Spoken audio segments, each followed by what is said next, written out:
Hey, bienvenidos de regreso a su podcast favorito Mente en Contexto. En este podcast exploraremos un tema bastante vital o importante dentro de la salud mental como lo son los trastornos afectivos.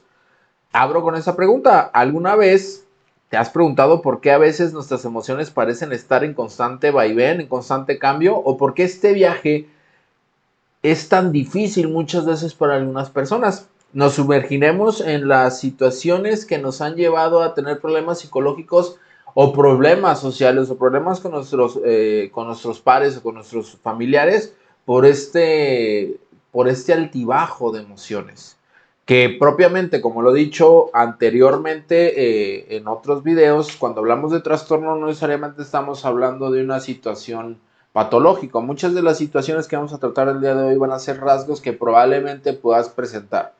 Por un simple hecho, eres ser humano. Al ser humano, nosotros estamos expuestos a la emisión de ciertas conductas bajo nuestro contexto. No sé qué piensas tú, Raúl. Sí, mira, Marcos, pues bueno, yo siempre he hecho la analogía que las emociones para mí son como un tren que no se detiene y que va a pasar por distintas estaciones tal vez a lo largo del día. En este caso, una estación puede ser, pasan horas, minutos, etcétera, y pasas a la alegría, pasas a la tristeza, y es este vaivén que tú también comentas, ¿no? En esta parte también yo quiero resaltar un poquito lo que tú comentabas, que el hecho de ser humano sí nos va a poner en esta situación de emitir, realizar ciertas conductas que tal vez para una comunidad científica paradigmática, pues bueno, ya tiene cierta metodología en la cual clasificar y que para ellos de cierta manera sea un poquito más fácil, más digerible de entender, ¿verdad? Y también entendamos desde el inicio que es un trastorno afectivo. Un trastorno afectivo es un conjunto de conductas donde vemos cierta variabilidad de nuestras emociones, ya sea, aquí a qué me refiero, la depresión, la ansiedad, incluso, bueno, no, la dependencia está dentro de los de personalidad, ¿verdad? Habíamos hablado de eso, donde estos estados de ánimo inherentemente van a hacer que nos afecte en nuestra vida cotidiana y que lo que pasa dentro de nuestra vida cotidiana afecta directamente nuestro estado de ánimo. Entonces podemos decir que un trastorno Efectivo. afectivo tiene que ver con cómo nos sentimos, cómo nos relacionamos con estas emociones, con esas sensaciones propioceptivas que sentimos todos los días y cómo nosotros avanzamos independientemente de los problemas a los que nos encontramos. Muchas de las situaciones que nosotros como terapeutas hacemos, bueno, hablo de ti y de mí, o por lo menos de mí, y aquí ya voy a generalizar, voy a individualizar esto. Yo no trato trastornos. ¿A qué me refiero que yo no trato trastornos? Yo no veo un trastorno, yo veo una conducta problemática en un contexto. ¿A qué voy con esto? Tú puedes traer trastorno depresivo mayor, tú Distimia, ¿no? puedes traer trastorno Depresivo depresivo persistente. persistente, distimia, puedes traer ansiedad generalizada, puedes traer ansiedad social, puedes traer agorafobia, puedes traer una serie de nombres que se te diagnosticaron, pero en realidad eso qué me dice? O sea, me dice que tú tienes un problema. Yo puedo empezar a vertir mi intervención en quitarte el trastorno, ¿no? Pero si el quitarte el trastorno no elimina los problemas psicológicos que tienes en tu vida, no estoy haciendo absolutamente nada. Entonces, ¿qué es lo que hace por lo menos un terapeuta contextual o conductual? Es, vamos a ver qué de las conductas que estás emitiendo en base a esta situación emocional se te está presentando corpóreamente está dificultando tu vida. Por ejemplo, la ansiedad, la otra vez lo hablaba, que no necesariamente, o más bien no lo hablaba contigo, Cas, ¿cómo no? Vamos a meterle al podcast, ¿cómo no? Chinga, sí. Hablaba que no necesariamente la ansiedad es un problema. ¿A qué me refiero que no es un problema? El problema es cómo reaccionamos ante la ansiedad. Volvemos otra vez a la etiología y lo he dicho varias veces. Al fin del día la ansiedad es un mecanismo gregario de supervivencia del ser humano que nos está indicando que hay un problema en el contexto, no contigo. Sí, mucho de lo que pasa cuando se vuelve un problema psicológico, por ejemplo, el trastorno de ansiedad generalizada, es de que existe una sensación de peligro o de que algo malo va a pasar pero no identificamos qué. Y al no identificarnos qué, es como estar alerta de absolutamente todo lo que está a nuestro alrededor. Entonces, que suene un sonido fuerte, que prendan una luz, que incluso te avienten algo, que pase una palomilla a un lado de ti, obviamente te va a sobreactivar. ¿A qué me refiero sobreactivar? Para un tercero va a ser una conducta que no tenga lógica, que sea irracional. Sin embargo, para la persona que está viviendo el cuadro va a ser algo que tiene que hacer sí o sí para su supervivencia. Y aquí es cuando ya empezamos a ver que de cierta manera el trastorno tiene que ver más con el contexto que con la persona. Porque cuando se vuelve problema psicológico es cuando, por ejemplo, dejas de ir a trabajar, dejas de estar cómodo con tu pareja, empiezas a aislarte, empiezas a tener ciertas conductas que no son saludables para ti, por ejemplo, el dejar de bañarte, el dejar de socializar, El incluso sueño, la alimentación también es muy importante.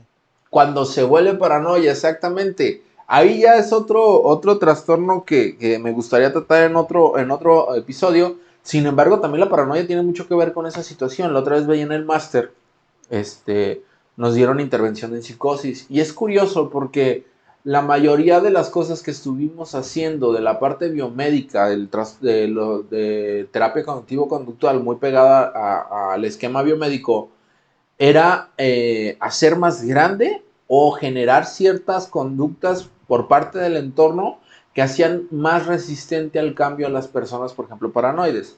¿Por qué? Porque cuando una persona paranoide llega y te cuenta toda su relación lógica de las situaciones que piensa, lo primero que hacemos es juzgar inmediatamente la conducta. No, es irracional.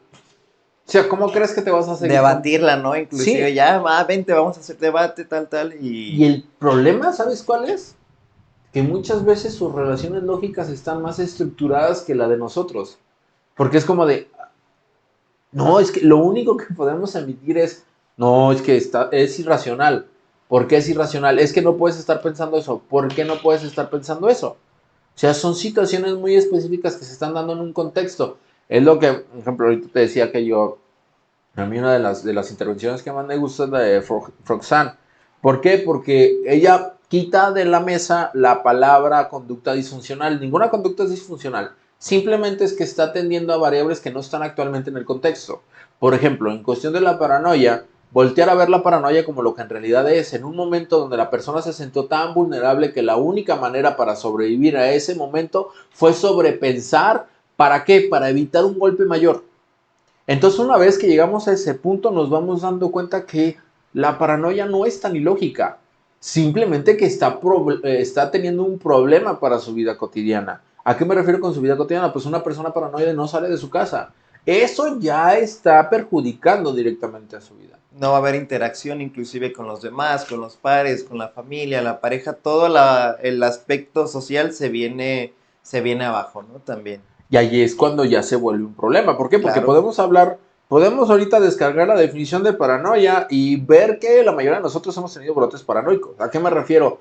Verga, por ejemplo, la de, y si me regresan mi trabajo que entregué del máster, y si se dan cuenta de esto, y si se dan cuenta del otro, y si mejor no le marco, y si mejor voy, y si no voy, ese tipo de situaciones cuando se queda en un evento privado, ¿a qué me refiero con un evento privado? No es un problema a nivel contexto, en nivel interacción con las demás personas, no pasa nada.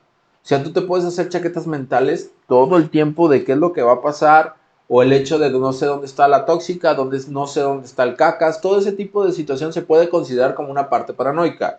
¿Cuándo se vuelve un problema? Pues cuando ya te dificulta tu interacción con el contexto. O cuando se vuelve tan arraigado el asunto, una de las cosas muy específicas que hablan de la psicosis es de que nosotros debatimos ideas. Por ejemplo, nosotros que no estamos dentro de un librote psicótico debatimos ideas, debatimos pensamientos, ¿vale? Pero una persona que está dentro de un cuadro psicótico debate creencias. Y ahí es cuando de repente nos damos cuenta que estamos hablando de trastornos psicóticos y no de afectivos. Termino la idea. Cuando alguien debate una creencia, estamos hablando de una serie interminable de ideas y de pensamientos que han pasado durante mucho tiempo. Un ejemplo bien claro es, voy en mi carro, atrás de mí se pone una patrulla, prende los faros, pero no me marca el alto. Y entonces me va a parar a mí, me va a parar a mí. Eso es lo que estoy yo pensando. Si me estoy dando a entender, eso es lo que yo estoy pensando. Y entonces la patrulla da vuelta y se va. ¿Qué es lo que llego yo a pensar después de ese evento? Digo, no es conmigo. Y cuando digo no es conmigo, ya se vuelve totalmente una creencia. ¿A qué me refiero que eso es una creencia? No fue conmigo. Yo creo que no fue conmigo. Entonces sigo adelante. ¿Cuál es el problema con las personas que tienen este punto de paranoia? Es de que esa creencia la cuestionan constantemente. Ya no es solamente, no es conmigo, no, es que, ¿seguro que no es contigo? Y si se dio la vuelta, porque me va a salir más adelante, y entonces me voy a ir por otro lado para que... Y entonces el evento que detonó todo esto, que ya pasó a segundo plano para las personas que no vivimos un brote de paranoia o un brote psicótico, ya se acabó, para ellos no. Sigue con un La evento, rumiación, ¿no? También es esta la parte de rumiación. hiperreflexibilidad, que muchas veces, y ya lo voy a aterrizar, ya lo voy a traer donde empezamos, trastorno afectivo, Afectivo. tiene que ver con la rumiación, tiene que ver mucho con los trastornos afectivos. ¿Por qué? Al otro vez estaba leyendo un artículo donde decía que las emociones tienen un promedio de activación de entre 9 y 15 segundos nada más. O sea, el evento y la activación física, el miedo, el enojo, es como de permanece por los eventos en el contexto. Al hablar de esto, podemos decir que la hiperreflexibilidad que traíamos aquí nos puede estar reestimulando, por ejemplo, en temas de depresión. ¿A qué me refiero reestimulando? El típico ciclo de una persona que está viviendo una depresión es no hago nada durante el día, duermo durante el día, llega la noche y entonces comienza la rumiación por una simple razón, como estuviste durmiendo todo el día, no tienes sueño. Y al no tener sueño y al que todo tu contexto esté totalmente silencioso, tu familia esté dormida, la calle esté sola, todo esté oscuro, lo único que a veces lo único que nos queda es pensar. Entonces comenzamos a pensar que lo que no hicimos, lo que debimos haber hecho, y todo este tipo de situaciones empieza a generar cuadros de culpa. O sea, lo que pensé lo empiezo a sentir como algo real. Y cuando lo empiezo a sentir como algo real, ¿qué crees? No duermo. ¿Qué es lo que pasa al día siguiente? Cuando podrías hacer todo lo que tiene que ver con el tema que te hizo sentir culpable, no puedes por una simple razón, vulnerabilidad biológica. No dormiste. Entonces, este ciclo, de cierta manera, ¿cómo lo rompes? Con el tema de la hiperreflexibilidad, de la rumiación. ¿Cómo intervenir? ¿Cómo intervenir? No te creas, la intervención la vamos a dejar para otro episodio, lo vamos a marcar en dos. Pero Ok. a ver, desarrollame ahí un poquito más de la rumia. Pues bueno, se me ocurre un poquito aquí todo esto que estás comentando de lo del trastorno depresivo, cómo se va perpetuando esta conducta, pensamiento, ¿no? Pero creo que muchas de las veces también hay, la parte del contexto, o sea, ¿qué pasa con la persona que es todo el día, toda la noche estuvo en vela, no pudo dormir? Cuestiones también inclusive de restricción alimentaria o al revés, ¿no? Entonces, una alta ingesta de alimentos también que va ahí un poquito correlacionada con este tipo de trastornos afectivos, pues al día siguiente puede que el contexto inclusive lo refuerce, ¿no? O en esta parte también es, al contrario de ser como favorecedor, se vuelve a la vez invalidante, a la vez también que no le va a O permitir puede ser apapachador, pero al ser el apapachador podemos estar evitando que una conducta depresiva se vaya. sí. Ejemplo, lo he puesto varias veces. La persona que no se levanta ni siquiera a bañarse. Y uno preguntaría, ok, llevas 2 semanas encerrado en tu cuarto y no te has levantado para bañar. Regresamos de problemas técnicos. ¡Ay, el set! Otra vez. Chingada madre. Ok, estaba hablando de cuando las personas de repente, por la intención de querer ayudar a las personas dentro de un proceso depresivo, podemos caer en conductas que lo vayan a hacer mantenerse en este cuadro depresivo. Por ejemplo, hablaba del tema de que de repente pasan 2 semanas en su cama sin levantarse, sin bañarse. Y cuando llegan a consulta es como de, ok, ¿cómo comiste estas 2 semanas? Es que mi mamá me llevó porque mi mamá se preocupa mucho por mí. Es que mi pareja me llevó a la cama porque mi pareja se preocupa mucho por mí. Ese tipo de conductas desde una vista no clínica podría ser esta parte de apoyo que quiere decir, que quiere el familiar o la pareja dar a la persona que está sufriendo o que está pasando por este proceso depresivo. Sin embargo, corremos el riesgo de que ese tipo de conductas los mantenga justo en ese hueco depresivo. ¿Por qué? Porque parte importante de la depresión es la falta de motivación. Cuando no tenemos motivación, no nos movemos. ¿A qué me refiero que no nos movemos? Esta persona que está tirada en la cama en realidad no tiene una necesidad biológica para moverse. ¿Por qué? Porque le traen el alimento a la cama. Entonces, al no existir una necesidad biológica, un impulso biológico de levantarte al refrigerador y agarrar lo primero que encuentres, hay mayores probabilidades de que se permanezca en su cama. También hay que aclarar esto, que esta es una serie de variables sumamente mm, difíciles de identificar. O sea, esto es ideográfico, esto tiene que ver mucho con la persona, porque no puedo decir que siempre va a ser de la misma manera. Porque hay otras situaciones, por ejemplo, lo que decías, de que pasa gente mucho tiempo sin comer. Y al pasar tanto tiempo sin comer, inherentemente no tienes energías e inherentemente no te vas a parar. Un factor biológico inclusive ahí también, o sea, la parte ya de la respuesta que puede tener eso o la afectación a nivel neuronal, ¿no? O sea, Que me gustaría ya abrir un tema. Mucho tiempo se le dio peso, demasiado peso a la parte neuroquímica del mal funcionamiento de la neuroquímica, que eso ni siquiera te predisponía, que eso era la razón de tu depresión, que tu cerebro no funcionaba bien. Eso es una vista muy biomédica. El problema con la vista biomédica es que responsabiliza además a variables que no tienen el control completo. ¿A qué me refiero que no tienen el control completo? No podemos decir que tu cerebro está mal, porque tu cerebro de cierta manera está interactuando con el contexto y el contexto es el que le está mediando de cierta manera la segregación de ciertos neurotransmisores claro. para el funcionamiento. O sea, sé que estos ejemplos, o por ejemplo los estudios que tenían que ver con la parte de neuroquímica, había una distinción bien clara, ¿no? Una persona sana y una persona con depresión.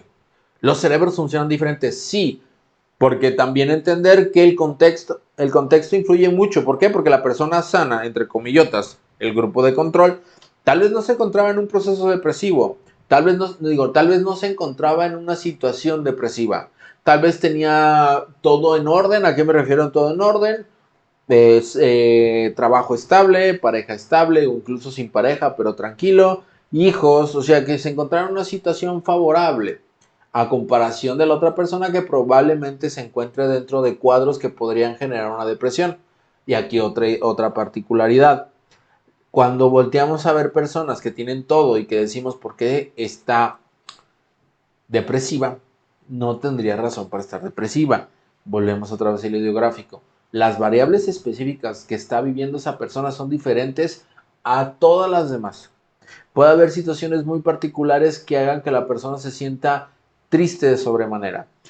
La sobreexigencia, el juicio de su alrededor, la muerte de un familiar, la pérdida de un trabajo, la pérdida de una casa, la pérdida de un carro, que pareciera que desde un tercer ojo podremos decir, pues sí, viven dentro de su privilegio. Ajá, pero eso no demerita el hecho de que están pasando un proceso depresivo. ¿A qué voy con esto? Entender la depresión como este proceso de recuperación de energía gastada anteriormente. Ya lo decía en varios, de hecho, podcasts, que la depresión y la ansiedad son como hermanitas.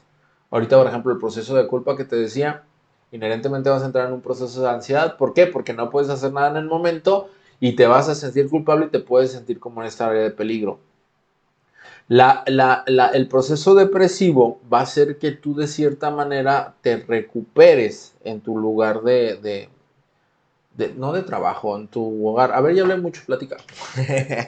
Paso la bandera. Pues creo que esta parte que dices tú como que te recuperes, yo los traté de entender un poquito en tu ambiente, como que retome distintas actividades y algo que también quiero mencionar en eso que comentabas tú de tal vez la persona puede estar en un entorno que aparentemente lo tiene todo, que es relativamente estable, pero inclusive está eso que dices tú, la sobreexigencia o ciertas restricciones tal vez que puede tener la persona para muchas de las veces a mí me ha llegado que me comentan, ¿no? Es que quise algo tanto tiempo, pero en este momento que lo tengo, entonces, pum, me siento triste, me siento así súper mal. Ese es otro punto, ¿sabes? ¿Por qué es otro punto? Porque también por ejemplo, cuando hablas de esto de metas, Sí, te creas una meta y con la meta viene una expectativa. ¿Qué alta expectativa es? expectativa también. Y muchas veces te das cuenta que esa alta expectativa está relacionado con un estado de ánimo. Es que ¿por qué si ya cumplí, me sigo sintiendo triste? Ah, cabrón, a ver, analicemos. Es que si yo dije que iba a estar en cierto punto hace 10 años, yo dije que iba a tener mi propia empresa hace 10 años y que iba a facturar millones, ¿no? ¿Y qué está pasando ahorita? Ya lo cumplí. Ok. ¿Y qué pasa? Pues me siento triste. Ajá, ¿por qué te sientes triste? Ah, pues han pasado varias cosas en mi contexto que me han hecho inherentemente sentirme triste. ¿Y está ligado con el tema de tu empresa? Sí, porque entonces yo teniendo ese cumplimiento de meta, ya no tendría que sentirme triste. Y es como de, a ver, regresémonos un poco. ¿Qué pasó cuando por primera vez consolidaste tu empresa y dijiste, ya tengo lo que necesito? No, pues me sentí bien feliz. Entonces se cumplió el objetivo. Pues sí, pero duró bien poquito. Sí, porque las emociones son pasajeras. Este Las, tren de emociones, ¿no? las emociones son cortitas, las emociones pasan. ¿Qué es lo que pasa? Por ejemplo, aquí inherentemente podemos traer el trastorno límite de la personalidad, donde son disregulaciones muy prolongadas, donde pareciera que el regresar a la calma es bien complicado, pero que en realidad tiene que ver más con este tema de la reestimulación y sobre todo de no detectar la amenaza, porque cada emoción tiene una función adaptativa. Esta función adaptativa nos va a ayudar a qué? Adaptarnos al contexto, a decir, ok, la ansiedad que tengo ahorita me está previniendo de un posible peligro que yo voy a enfrentar. Sin embargo, si yo, por ejemplo, estoy dentro de este cuarto con ustedes, pues no sería lógico que yo tuviera ansiedad. Sin embargo, lo que no se sabe, que es un evento privado que yo tengo, es de que tal vez tenga un compromiso, tenga, por ejemplo, una exposición, tenga una ponencia y que yo no lo tenga preparado. Entonces, inherentemente, aunque aquí adentro no esté un peligro latente, privadamente, que es a nivel, pues lo voy a decir, ¿verdad? Hay conductistas, discúlpenme, a nivel mental existe la rumiación de que no estoy preparado. Y entonces uno diría, güey, pero pues no te van a hacer nada en tu ponencia. Pero para mi historia de vida es importante que yo tenga esta ponencia hecha y para mi historia de aprendizaje también ha sido muy aversivo el hecho de que no tenga preparadas las cosas. Entonces de repente todo empieza a cobrar sentido, pero empieza a cobrar sentido a partir de esta descripción. Porque a partir de la descripción de, ah, es por esto que estoy ansioso, es por esto que tengo, o incluso depresivo, porque muchas veces una de las principales emociones presentes en la depresión, ya sabemos, es la tristeza. Y nos regresamos de nuevo a la función adaptativa de la tristeza, que es una, recuperar recursos perdidos. Dos, una función comunicativa. ¿Cuál función comunicativa es? Cuando tú ves una persona triste, se te antoja acercarte y preguntarle qué tiene, apapacharla. Cuando ves una persona enojada, Creo no. que lo que menos haces es eso, ¿no? Acercarte, es como darle Exactamente. distancia, ¿no? ¿Y el problema ahí cuál es? Cuando sientes tristeza, este mundo, ya vamos a hablar un poquito de lo social, que lo íbamos a ver la siguiente sesión, pero no Hay importa, un lo previo. traigo exactamente, no está permitida la tristeza. Al no estar permitida la tristeza, al no permitir no ser funcional, te obligas constantemente a seguir a pesar de estar cansado. Por ejemplo, no está dentro de esta categoría, incluso no está dentro del DSM, pero el burnout pasa. ¿Por qué pasa? Pues la realidad es porque se te obliga y se te exige a seguir a pesar de tu estado de ánimo o tu estado físico. Se te obliga a cumplir largas jornadas laborales por una cantidad N de dinero que no va a cubrir tus necesidades. ¿Qué quiere decir esto? Que a pesar de que estuviste 12 horas jalando, no vas a cubrir tus necesidades básicas. Entonces, aparte de estar estresado y ansioso porque los proyectos no están avanzando, porque no estoy entregando las cosas tiempo en forma, también voy a estar estresado porque no tengo dinero para pagar la renta, muy probablemente por todo este contexto no voy a comer. Entonces todo este tipo de situaciones evidentemente te va a llevar a un mal funcionamiento biológico.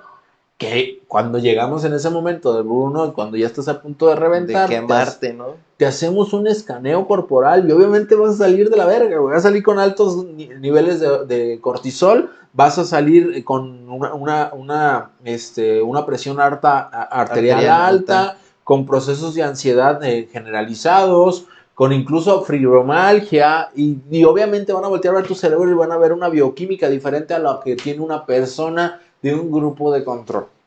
Entonces, de cierta manera, el voltear a ver todos los trastornos como esta parte biológica nos distrae de lo que en realidad está pasando. Porque siempre cuando tenemos un problema de trastorno afectivo, tenemos que ver el contexto. No podemos simplemente empezar a trabajar con la persona y esperar que la persona mejore solamente por lo que le estoy diciendo. No, ¿qué está pasando en tu contexto que inherentemente te está haciendo sentir sensaciones intensas de tristeza, sensaciones intensas de peligro, que se traducen a qué? A depresión y ansiedad. Entonces, de cierta manera, estas dos hermanitas lo único que están intentando hacerte es avisarte de que un contexto está siendo sumamente agresivo para ti y necesitas hacer cosas diferentes. El problema que diferencia entre quién sale de la ansiedad y la depresión, más bien la diferencia latente entre estas dos afecciones, es que la ansiedad tiende a ser un poquito más sencilla de tratar. ¿Por qué? Se bajan los niveles de ansiedad y entonces la persona comienza a hacer cosas diferentes. En el tema de la presión se vuelve un poco más complicado porque ha llegado a ese punto donde ni siquiera el visualizar hacer cosas diferentes funciona. ¿A qué me refiero? Pues sí, Marcos, está muy padre que me pidas que ponga límites. Pues sí, Marcos, está muy padre que me digas que cambie de trabajo. Pues sí, Marcos. Actividad física, ¿no? También, o sea, que me levante temprano, que haga tal cosa. Suena padre, pero ¿Qué está manteniendo tu depresión? ¿A qué me refiero? Porque nosotros en consultorios como terapeutas tenemos ciertos obstáculos. ¿A qué me refiero con ciertos obstáculos? Uno de los obstáculos más grandes es lo que nos dicen las personas. No es que las personas mientan, sino que las personas muchas veces la percepción que se tiene de su contexto está normalizada. Y tenemos que ser bien conscientes de cuando hay algo que no cuadra, ¿sabes? Porque, por ejemplo, es como de, no, pues es que no sé por qué, Marcos, no sé por qué, no me he podido levantar temprano. Me cuesta un trabajo levantarme, me cuesta mucho, me cuesta mucho. Oye, pero llevamos sesiones avanzando. No, sí, pero es que, neta, es que yo estoy mal, Marcos.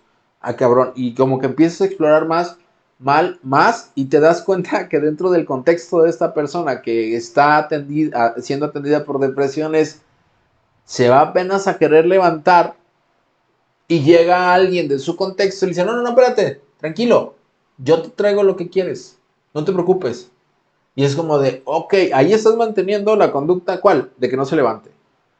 Pero entonces, ¿por qué sigue dentro de la misma depresión? Porque te das cuenta que después de esa misma persona, pasa la 1 de la tarde, la que evitó que se levantara temprano, y le dice, mira, qué huevón, la 1 de la tarde y todavía dormida. Entonces, de cierta manera, otra vez está haciendo esta persona ciertas interacciones con la persona que está sufriendo de depresión que la va a mantener, pues, en la cama. Y esta persona es como de, pues, bueno, pues, ¿qué chingados hago? Y esa falta de motivación creo que es más difícil que la misma ansiedad per se. No sé qué piensas tú. ahí fíjate, me suena mucho esta de la evitación experiencial, como, y creo que es algo que tú lo has dicho inclusive en otros podcasts, ¿no? Somos organismos que tendemos mucho a la evitación. Entonces eso es bien importante porque la persona trae todo el afán, sí, de querer ayudarnos, también esta parte de, pues, el instinto de querer buscar, como tú dices, en la tristeza, ¿no? De que la persona se acerca. Pero ¿qué pasa? Que más allá de ser como algo beneficioso, se vuelve más reforzador y mantiene esta evitación que está teniendo la persona. A ver, aquí vamos a desatanizar la evitación. Nosotros como organismos vivientes dentro de un mundo que conocemos, la evitación nos ha mantenido a salvo. Todos los animales evitan cosas que les van a ser desagradables. El tema es que nosotros como seres humanos hemos generado una capacidad superior a los animales, que nos jactamos de que nos somos superpoderosos, omniscientes a comparación de los animales. ¿Por qué? Por la habilidad verbal que tenemos. Sin embargo, esta habilidad verbal de comunicación más avanzada que el de los animales también nos ha puesto una trampa. ¿A qué me refiero? Ya no necesitamos estar en contacto con la situación para evitarla. Ya al tan solo pensarla, evitamos completamente. Es que si voy me va a pasar esto, si hago me va a pasar lo otro, si le digo me va a contestar X. Entonces evito el contacto con esa situación. Si me paro, me voy a sentir mal. Si hago el ejercicio que me dijiste para regular mi ansiedad, me voy a sentir mal. Entonces, cuando generas esa regla verbal antes de entrar en contacto, pues no funcionó, no va a funcionar porque no lo vas a hacer. O la típica de, le estás tú explorando situaciones con el consultante y le das invitaciones. Ojo ahí, nunca, un psicólogo nunca te va a decir puntualmente qué quieres hacer. Te va a invitar a acceder a reforzadores o a conductas saludables para ti. Y se le invita a la persona a, por ejemplo, necesito en la activación conductual, ¿no? Necesito que detectes, necesito que registres paso por paso desde las 7 de la mañana hasta las 12 de la noche, qué es lo que haces con el nombre de la actividad y con el grado de importancia y el valor que te genera para ti. No, es que eso no va a ser, no va a servir. No, es que no va a servir. No sé cómo apuntar en unas hojitas va a servir. Eso no va a servir. Al entrar en ese proceso, tú ya estás anunciando que la actividad que se te está planteando hacer no va a funcionar.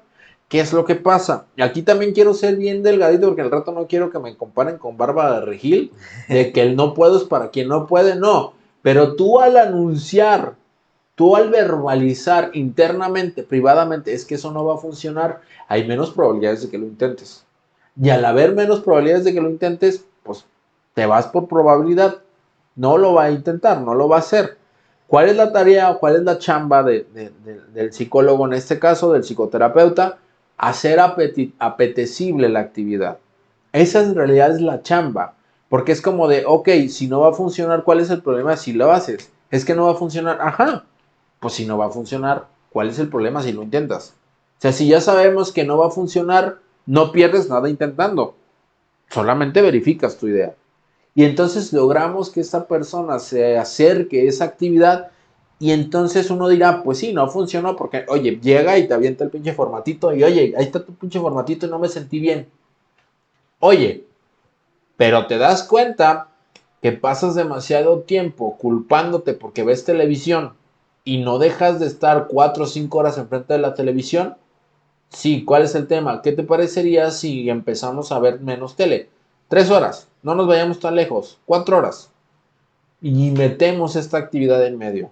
Y entonces empieza a dar cuenta que paulatinamente la persona empieza a hacer cosas diferentes a partir de saber qué es lo que está pasando y le ayuda a acercarse más a eso que está buscando cuando llega a consulta. Porque también otra cosa que creo que lo hablaba en habilidades terapéuticas, de que de repente las antiguas, los antiguos procesos terapéuticos le fincaban demasiada responsabilidad a las personas tratantes, a los consultantes, como de si no sales de la depresión es porque tú no hiciste nada para salir de ahí. O tienes tal pensamiento, tal idea que... Es irracional, es que tienes que cambiar tu manera de pensar. No, espérate, cabrón. La intención con las nuevas estrategias contextuales o las tradicionales conductuales es ver específicamente qué variables mantienen esa conducta en específico, porque a veces son las cosas más tontas del mundo. No, sí, lo voy a decir así, más tontas, que a veces ni siquiera el consultante le presta atención. Y es como de, oye, ¿te has dado cuenta que antes de salir de tu casa, el hecho de que tengas desordenado evita que salgas de tu casa? Pero es de lo que te quejas después, que no sales de tu casa y de que la casa está desordenada, cuando las dos cosas inherentemente se están alimentando. A ver, Marcos, ¿cómo? Como sí, tú quieres salir de tu casa, pero cuando quieres salir de tu casa, volteas a ver tu casa. Cuando volteas a ver tu casa, la ves toda desordenada y dices, no me puedo salir de mi casa porque está desordenada mi casa. Tengo que limpiar mi casa. Agarras, vas y empiezas a lavar los trastes. Dentro de lavar los trastes empiezas a generar más ideas de por qué llegué a tener mi casa tan sucia. De veras, Marcos, ¿cómo puede ser posible que haya llegado a este punto? Es todo tu culpa, Marcos. ¿Por qué demonios lo estás haciendo? Qué difícil es. Y empiezas a pensar, es que sí, ay, y esto evitó que saliera, y como evitó que saliera, no voy a socializar, y como no voy a socializar, no voy a poder salir de la depresión, y como no voy a poder salir de la depresión, estoy gastando el dinero en la terapia, y entonces, y de repente ya te das cuenta y estás viendo televisión. ¿Por qué? Porque fuiste atrapado por esta hiperreflexibilidad. Muchas veces lo único que vamos a necesitar hacer es salirte. Tengo la casa sucia. Salte. Tengo tal cosa pendiente. Salte. Eso va a ser mucho más beneficioso para ti. ¿Por qué? Porque en cuestiones técnicas podemos decir que está bajo control aversivo. ¿A qué me refiero control aversivo? Todo es castigador. Si hago algo, voy a castigarme. Siempre la culpa, siempre la culpa. Y ese tipo de situaciones muchas veces el consultante no lo ve. Y para eso está el terapeuta. Para decirlo, oye, ¿no te has dado cuenta que te castigas mucho por una simple actividad que quieres hacer? ¿No crees que... y algo que no, que me causa crítica, muchas de las cosas que buscamos con la hiperreflexibilidad es que dejen de pensar tanto las personas. Ah, pues la otra vez lo hablábamos cuando estábamos con esto como de la filosofía y todo eso, y es como de, ahí me resulta dicotómico el hecho de que, ok, para sufrir menos, tengo que pensar menos, Menos. pero no sé qué tan padre esté. Es, digamos, no sé si es algo práctico, Ah, pero práctico es, pero por ejemplo, a nivel crítica decirte, o claro, sea, deja de pensar esto para que estés mejor, ¿no? ¿cómo se dice el dicho? De el ignorante es feliz. No recuerdo, pero hace alusión de que las personas que tienen menos conocimiento son más Ujú. felices. Y es como de, pues sí, güey, pero bueno, al fin del día voy a terminar en un punto bien específico. También la dialéctica, ese equilibrio entre estos dos mundos, donde no piensas de más y tampoco se trata de solamente vivir por vivir, sino encontrarle sentido a la vida. Que al fin del día todos los procesos emocionales que tienes en tu día a día tienen una razón, tienen un detonante, tienen un estímulo discriminativo, tiene alguien que lo hizo, fue tu pareja, fue tu casa, fue tu perro, fueron tus hijos, fueron tus amigos, siempre tiene una raíz. Y si comprendes exactamente por qué te generó eso, hay mayores probabilidades de que no se genere un problema psicológico. Y al no generarse un problema psicológico, evitaríamos hablar totalmente del trastorno. Que también es otra cosa. Muchas personas piensan que venir al psicólogo tenía que ser de todos. No es cierto. No es cierto. No todos tienen que ir al psicólogo, no todos tienen que ir a la terapia. Hay mucha gente que alcanza este nivel de razonamiento siendo consciente de su ambiente, o que hubo muchas conductas saludables y no hubo necesidad de ir con un psicólogo. Punto. No todos, en un punto de nuestra vida vamos a visitar a un médico, pues sí, pero eso es otro tema. ¿Va? No sé qué más te gustaría agregar. Que he hablado En un chingo aquí, dicen que he hablado un chingo. Marcos, ¿no? Ahí ya. Eh, Creo que sí me da tono, me da sentido esta parte también y creo que pues igual la manera de cierre eh, no hay ningún absolutismo, vaya, no es decir de que si yo tengo esto va a pasar esto, o sea, en cuanto a con las etiquetas que muchas de las veces la persona llega a terapia, ¿no? Es que yo leí que esto, el otro y ya me hace ser depresivo. La justificación de, "Oh, es que yo no puedo hacer eso, Marcos, porque soy depresivo". Y es como de, no, a ver, la etiqueta diagnóstica no te determina ninguna etiqueta diagnóstica. Incluso hay personas que están más saludables que yo con un diagnóstico de una enfermedad crónica degenerativa. O sea, eso es una falacia de decir es que yo no puedo hacerlo porque soy ansioso. Ah, pues al contrario, deberías de hacerlo porque eres ansioso. Eso te va a hacer más contingente, más consciente de lo que está pasando a tu alrededor. Claro. No sé qué piensas. Y sí, te digo, era esta parte también del cierre que muchas de las veces las personas se rigen o esta regla también de, pues yo soy ansioso, no puedo hacer esto, yo tengo depresión, tengo ciertas características, creo que finalmente algo del inicio que tú comentabas, ¿no? Solamente son ciertas conductas que se están presentando en este momento y que bueno, hay que averiguar qué factores, qué variables hacen que se mantengan y pues es la chamba que te corresponde también al terapeuta, o sea, al terapeuta y también al consultante, ¿no? En esa parte también de identificar, de escribir lo que estás sintiendo y pues poco a poco ir tomando parte en el proceso, ¿no? O simplemente permitir la puerta al cambio. ¿A qué me refiero? Nosotros, o por ejemplo en ACT se busca mucho el tema de la flexibilidad. Y al fin del día, ¿qué es la flexibilidad? Que tú te permitas intentar cosas nuevas. ¿A qué me refiero? Si ahorita funciona el hecho de, por ejemplo, la depresión, que siempre, y que sí es válido decirlo, uno de los principales factores que te saca la depresión es el ejercicio, pero si un día no te funciona, el que, por ejemplo, alguna vez te sacó de la depresión, tener la flexibilidad de decir, bueno, el gimnasio no me funcionó, voy a buscar otra estrategia. Porque de repente, ¿qué pasa? No, es que si no me funciona el gimnasio, entonces yo el pedo soy yo. Y otra vez, lo he dicho un chingo de veces. No eres tú el pedo, tienes problemas nada más, punto. No nos castiguemos tanto con este tipo de situaciones. Tenemos problemas que solucionar, sí, un trastorno afectivo es eso. Hay problemas en tu contexto que inherentemente están haciendo cambios a tu estado de ánimo, a tu cambio biológico y estás respondiendo ante ciertas situaciones del contexto. Sí, podemos meter variables disposicionales de genética, ¿no? De una hay un tema, desequilibrio bioquímico. Bioquímico. Sí, pero eso no determina el cómo se va a desarrollar este problema psicológico.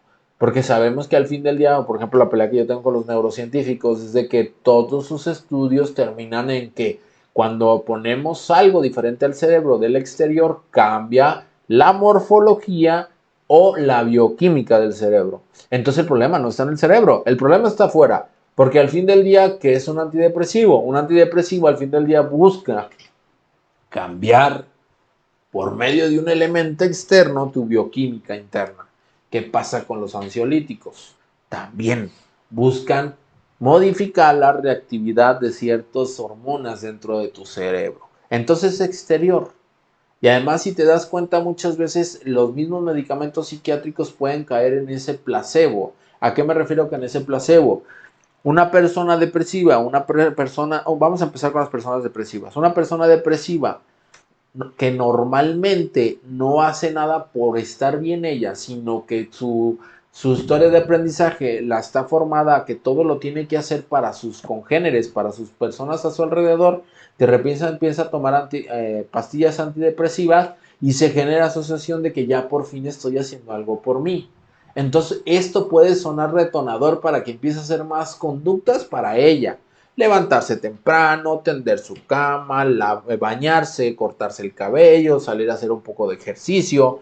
Pero eso fue por esta asociación que se tuvo de, ok, si ya me estoy tomando una pastilla para mí, entonces puedo hacer más cosas para mí, que está fuera del medicamento. Porque no sé si has visto, no recuerdo, me gustaría citarlo más específicamente, pero hay un metaanálisis de los antidepresivos que dice que pura verga que funcionan, que son, sí, que son placebos completamente, que en realidad lo que pasa muchas veces dentro de estos estudios es de que cuando se empieza a ingerir el antidepresivo, el ambiente cambia, el ambiente se modifica, entonces la depresión se va, pero no por el medicamento, sino porque las variables de los que estaba expuesta la persona cambiaron. Porque normalmente el nivel de acción de un antidepresivo está entre 2 semanas y un mes. ¿Qué pasó también entre esas 2 semanas y un mes que te generó también ese bienestar acompañado? Porque también, no sé si lo escuchaste en el podcast de medicamento, hay veces que la persona está tan ansiosa que ni un pinche clonazepam directo y hasta dos Hasta de gotita, ¿no? Y todo. te disminuye. Ni siquiera eso.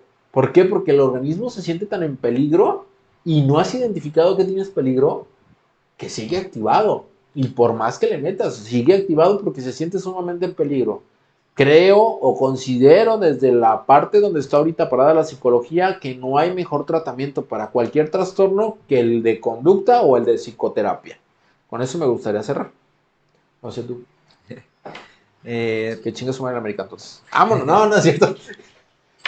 pues creo que sí son muchas cuestiones ahí, pero en cuanto a evidencia, sí tal cual la activación conductual, el tratamiento también conductual son de los que han tenido mayor efectividad, ¿no? Y las contextuales, entonces, pues creo que también el hecho de los psicofármacos no dejan de ser costosos, ¿no? Inclusive más costoso que una psicoterapia, entonces ahí también esa decisión del consultante y de ver qué cosas puede hacer para identificar, ¿no? Y que no hay que Entonces, satanizar los medicamentos, pero sí pasa eso.